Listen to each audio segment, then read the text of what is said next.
But Civil War came out, everybody. And I don't know if you saw this, but I saw Civil War over the weekend finally, and everybody's been talking about this A24 project.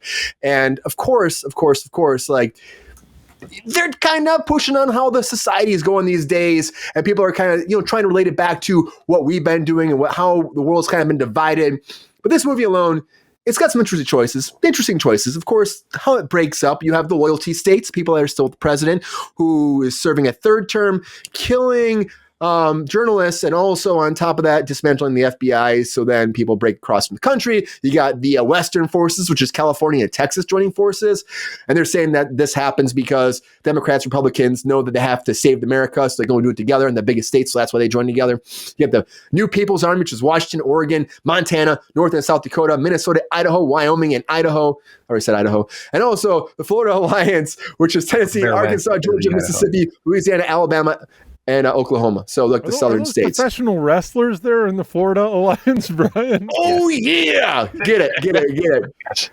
This movie made $45 million domestically, $70 million globally. A24 hit number one the past couple weekends. Alex Garland really pushing this forward. But I will tell you something, mate. For me, I saw this over the weekend, and I would say this about it. I would say that they had a great opportunity with this movie. I would say great opportunity to have, it's following journalists, right? I think the journalists should have been with the Western forces, and they should have been starting at one side of America. This is kind of a little spoiler, guys, not too much, but I saw with the journalist journey, right? But I think if they would have been like aligned with the Western forces and went across America together to take down the president, because we know very early on, it's all about trying to stop the president. So if they would have had this whole battleground when they're going across America, trying to get there, I think it'd been more riveting. And it just felt like a buddy cop movie, or like a buddy comedy, like road trip movie to me, as opposed to being this big Civil War thing. I think it was too far in the movie, or too far in history for me. So the battles weren't as big as they should have been. If you ask me, I think it could have been better. And I think at the end, they also didn't utilize Nick Offerman enough in this movie. I think they did. And that was like one thing I was very excited about when I saw the trailers for it. I'm like, oh, Nick Offerman as president? Like, fuck yeah, Mike. I was really excited to see. And he's there in the beginning and there at the end a little bit. I think they just didn't utilize him enough. Just didn't, unfortunately. But Civil War is out there. People are still watching. It's number one at the box office. It won again this weekend. And it is a very heavy movie. If you see it, it's very heavy. I still think, though, overall, it could have been better. It could have been a lot better. It really could have been. Anybody see it here? I'll ask before we go to anybody. Anybody see it? Nobody saw it. Okay. Do we think that this was destined to... It's going to be great. Jake, do you think this movie is like destined to fail? Because I'll tell you one thing about this movie without spoiling too much. I feel like they tried to be like too middle ground, and it's like trying to be like, we're not political, but we are political. And I feel like without choosing a direction in the narrative, I think that it suffers. I think you're trying to be too like wishy-washy, as opposed to like, we're going to take this narrative and drive forward. Do you think there's any way in this world that they would make more money by staying middle ground? Is it doing better because of that? And if they would have chosen a path of like, we're going all in for one path, it would have maybe bombed at the box office. This is the biggest produced movie ever, 50 million for A24. So it's their biggest production ever. I don't think, clearly trying to take the middle round isn't going to work, because it's a civil war. It's the most polarizing thing that can happen to a nation. And I don't think trying to thread the needle is going to make you prove your point one way or another. Like, you have to show both sides and how extreme both sides are, and the ideologies and the level of thinking and the things that go wrong with the lack of communication. There's no middle ground there. So you can't take that route and make a movie on that stance. You have to show how polarized things really are. If there's going to be a civil war, I think, that they have to provide that context. And if they didn't do that in this movie, then it's done. So, yeah, dude. And they missed, like, they really didn't establish why. Pretty much they just buffer around, like the president, like I said, he decided to take a third term, and he killed off the FBI, but they really didn't actually say like what the driving force was, or how they actually broke apart, or how these alliances were formed. Like, even the thing I told you about California and Texas coming together, that wasn't established in the movie at all. That was what the director said afterwards, Garland. And I'm like journalists versus the government? Is that like the premise of the whole thing? Well, no, the journalists are like free to roam the freaking country. The journalists are just making their way across the country. Yeah, there's a map of how the America is broken up in Civil War. Yeah, I'm sure Alaska and Hawaii are pulling their weight. Oh yeah. They don't care. Get the fuck out Big there. time. Like, we're out. The way this movie was described to me as like the movie Nightcrawler meets like current political times, and like I thought like it was a very provocative idea for a movie because of course it's very timely. You know, you got polarization, you've got that, you got talk. I mean, you actively have people campaigning on cessation and leaving and civil war and. You know, native flight or national flight or whatever. Like all this shit is happening, and from what I can tell, he just didn't either push it far enough, or this could also be showing the, you know, when A24 stays in their lane, so to speak, and the size and scope of their movies, they do well. Right? Maybe this is showing the fact that the studio isn't big enough to take on such a provocative concept, vision, whatever have you.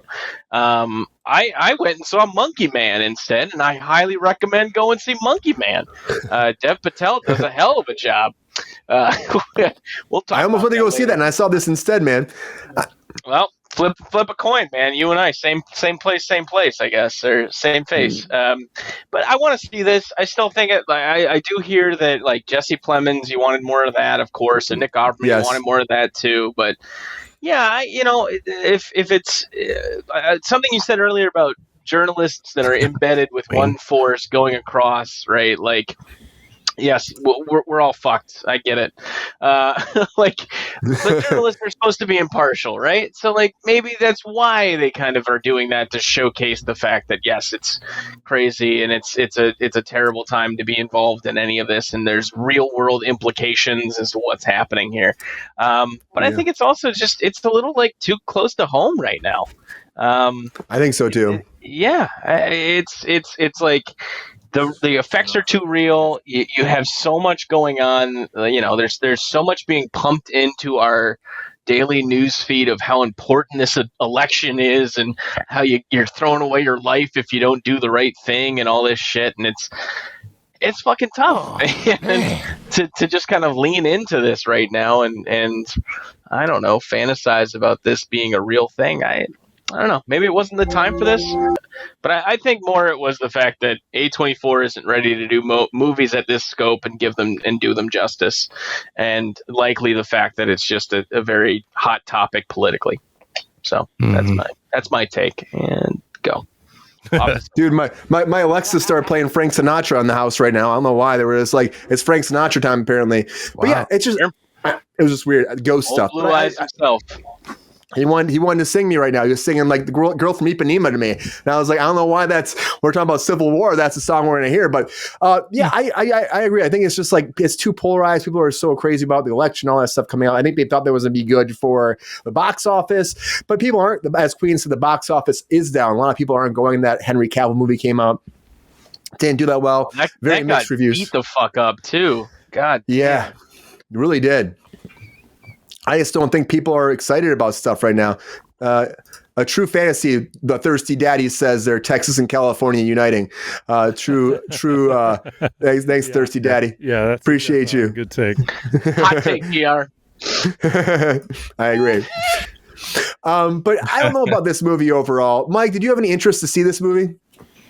Yeah, I'm incredibly excited, particularly because they cast Nick Offerman as president. Yeah, man, he's fucking great. Use him enough. I've seen his live show twice. Like, his live show's amazing. He's not a politically neutral fellow. He's not at all. Really? Yeah, no. I don't know who he is. He's lower left quadrant. I don't know if you ever watched Parks and Recreation. He's the ultimate libertarian on that show. Okay. And he's somewhere in that quadrant for his live show where he plays himself. What I see, Brian, I know you didn't ask, but I'm gonna roll at you anyway. Unsolicited. I see. So this is A24's biggest budget movie to date, right? Yep, to date. Budget to date, and they've made it back, right? Yeah, so at the very they made least, it back. They're in positive. They can't count on 70 million they made. Everything everywhere all at once, right? That's right. You can't bank on that shit. But what's interesting to me is this is them really reaching out rather than just doing kind of funding smaller budget directors that they believe in. They really pushed forward. They're making this is kind of their version of a Marvel movie. Obviously, it costs a sixth as much, but for them, this is a massive stretch, and they made their money back, which means that anything over that, you said they're at 70 million now, Brian? Yep, 70 million. That's still going to be a much bigger payday than most of their smaller investments. So I'm really curious. I don't know what this means for their investment portfolio moving forward, if they're going to keep trying to, because their batting average is so high. I couldn't blame them for doing another big investment like this movie. Yeah. Exactly. They're going to learn from it. Because they've shown that they can pick them, right, Sean? Mm-hmm. My brother, they absolutely have. Yeah, they absolutely have.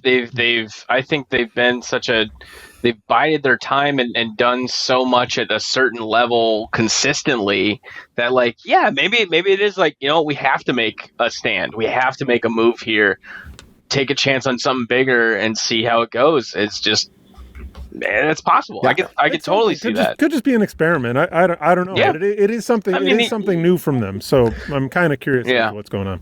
Because they do to keep growing, they keep making better and better stuff. They keep having more and more projects. Before, they have a lot of movies coming out too, and they have that deal with HBO with Max, where they're releasing all their content to there too. It seems weird, Brian, that a house like this would have their eye on the sky, though, because they're like a little indie deal, but they're creeping fast. It's coming. I think what Colonel Giles said, let's talk about when it becomes an actual blockbuster, when they actually make a blockbuster, which I think is down the road. This is a test. This is how they get there. This is how they get there. They're culturally relevant. They had everything everywhere all at once. That was close. Yeah, very close. Jake, what do you think? Do you have any urge though to go to the theater and see this and stuff? Again, from the promos, the teasers and stuff, there's nothing drawing you because you haven't seen it either. I think a lot of people haven't actually gone because the reviews are pretty good for the most part, but I think that there's just not a drive for it. Is that something to do with it being political? Is that people already don't want to go there because they want to just turn shit off and go to the theater and enjoy it? Oh, well, I don't know. Like Sean was saying, is it there's so much political who wants to go to the theater and get more of this, when it's supposed to be a place of refuge to kind of get away from it, so that could be a part of the reason why it's not quite as popular as they might have thought. But like Mike said, it made its money back and now they have a budget for the next movie, so it'll be interesting to see where they take it. As far as me going to see it, I probably won't. Not that I don't want to, but I try to avoid political stuff, so yeah. It's a freaking. I thought this was gonna be I didn't think this was gonna be political like this. I thought it was gonna be, and they say they're not political, but it is pretty political. Oh, it's politics. Yeah. Yeah, I thought they were gonna be a little bit more of just a battle. America has to come together to take down a freaking person that fucked up America. But this was more we're dance around it and shit. And you can tell it's a $50 million budget. If they was spent 150, there's gonna be a lot more than just one person if they take down the country. It's never gonna be just one. Right. But even the stuff they charge the White House at the end of it, not to spoil too much, but it's just fascinating. I gotta tell you what they missed out on, and I will say this over and over again. I know they only had $50 million, but the music was great, the movie. But when they're charging the White House, why the fuck did we not get Guns N' Roses Civil War? I'm I would have loved to have heard that song right there. America, fuck yeah, God King. Right there. Right, I know it wouldn't have probably. They probably would have been fuck, we can't afford that shit, but it would have been fucking great. I don't need your Civil War, they're fucking great. That's all I can say. But I think there would have been. I think there's so many better good Civil War songs. I'm sorry. There's so many better songs about the Civil War. So hold on. I love that song.